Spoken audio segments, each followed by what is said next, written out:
Story Corner, presented by Jennifer.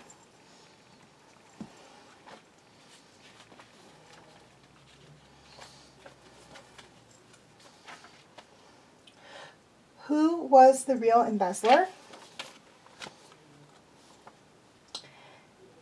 Van Arlen revealed himself as an imposter by disclosing details about a customer's account, something no banker would do.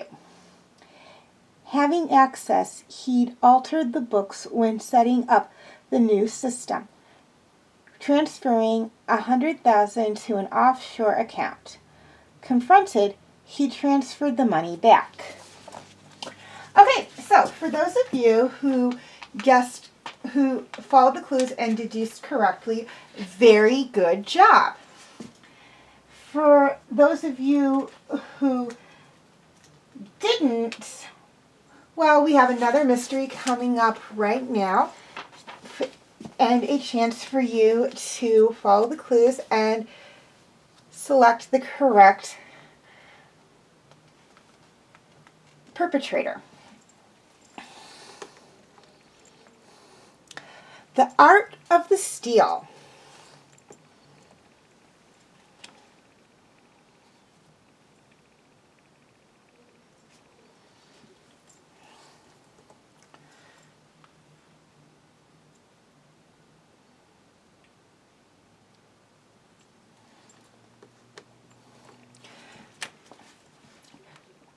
Sitting in my small office on a cold Monday afternoon, I saw a single fluorescent light over my desk blink. A reminder that I needed to pay the electric bill and that business wasn't booming. The steam from the radiator hissed and fogged up the glass door that read, Smith & Sons, Private Detectives. If business had been better, I would have changed it since my name isn't Smith and I don't have any sons. I operate Two Darlings Detective Agency with my niece, Sally Darling, a fresh-faced art school graduate.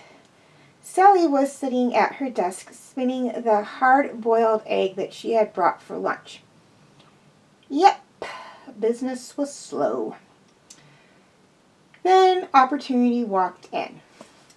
A 5'2" fashionista. I'm Claire Westing, she purred. I'd like to hire you. I'll make it worth your while. She patted her purse, and the seasoned investigator in me deduced it was full of cash. Business had just picked up. Maxine Darling, Private Eye. I shook her hand and nodded toward Sally, who swept the egg into her desk and clicked her pen. And this is my partner, Sally Darling. But your door, former tenants, I said, and motioned for her to sit down. What can we do for you? My husband, Conrad, and I split amicably Or so I thought. She flipped her hair. We'd arranged to divide the assets. Cars, jewelry, art. At the word art, Sally perked up. Here is the agreement, signed and dated. Claire handed me a list. However, when Conrad moved out, I noticed something missing, something amiss with the turnstile. The turnstile? Sally piped up. Alfred Turnstile was an early 1800 American oil painter who has come into favor among collectors. His paintings are worth a fortune. Claire raised one eyebrow, her way of saying, I'm impressed, without expending the energy. I continued. What do you mean by amiss? I mean it's gone. Missing, Sally chortled, scribbling away. I made a mental note to work on her silent observation skills. Conrad is gone too. I haven't heard from him in days. Claire idly spun an enormous diamond about the size of my suburb's headlights around her finger. I'm hoping you can find him and my painting. Claire sighed. If he had shown me as much attention as he did our art collection, we might still be together.